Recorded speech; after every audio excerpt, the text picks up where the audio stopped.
শুধুমাত্র মায়েদের কিন্তু এখানে পুরুষও জড়িত থাকবে, তবে আপনার আমার সাথে আর কোনো দিনের জন্য দেখা নাও হতে পারে, কথা বলেন ঠিক কিনা?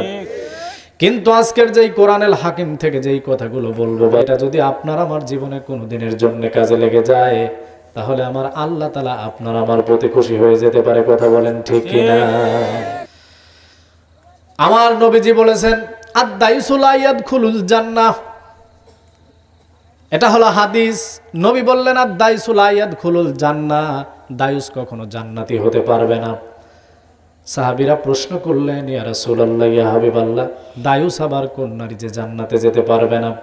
নবী বললেন দায়ুস কোন নারী না, যে পুরুষের অধীনে নারীরা পর্দা করে না, তারাই হলো এক প্রকার দায়ুস। প্রিয় ভাইরা আমার, আপনার আমার আন্ডারে যেই সমস্ত মেয়ে মানুষ আছে, আল্লাহ নবী ডাক দিয়ে বললেন সাহাবীরা রে, দায়ুস কখনো জান্নাতে যেতে পারবে না। নবীজিকে সাহাবীরা জিজ্ঞেস করলেন, ইয়া রাসূলুল্লাহ, দায়ুস আবার কোন নারী? বললেন এটা কোনো নারী না, এটা হলো ওই সকল পুরুষ যাদের অধীনে নারীরা পর্দা করে না। আজ এদেশের অধিকাংশ পিতার ঘরে যেই মেয়েগুলো আছে ওরা পর্দা করে না, কথা বলেন। বোরকা আছে নাকি গেছে, এটা খেয়াল রাখার দায়িত্ব হলো বাবার, কথা বলেন ঠিক কিনা? অপ্রিয় ভাইরা আমার, দুনিয়াটা মাত্র 2 দিনের out of side, out of mind.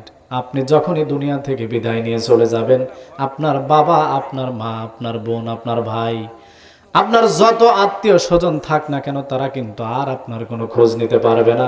কবরের জমিনে যাওয়ার সঙ্গে সঙ্গে আপনি আউট অফ মাইন্ড হয়ে যাবেন, আপনাকে আর ওরা কোনোদিন মনে করবে না, কথা বলেন ঠিক কিনা? সুতরাং আপনার দায়িত্ব দুনিয়াতে যেটা আছে সেইটা আপনাকে পালন অবশ্যই করে তারপরে যাওয়া লাগবে। যদি পালন না করে যান তাহলে খবর আছে, কথা বলেন ঠিক কিনা?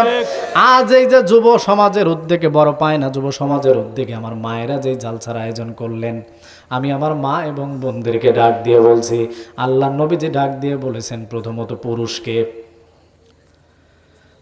পুরুষকে ডাক দিয়ে বললেন, শোনো,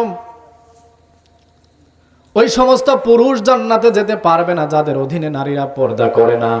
একটা মেয়ের জন্য হলো অধীন হচ্ছে বাবা, আর একজন স্ত্রীর জন্য হলো স্বামী, কথা বলেন ঠিক কিনা?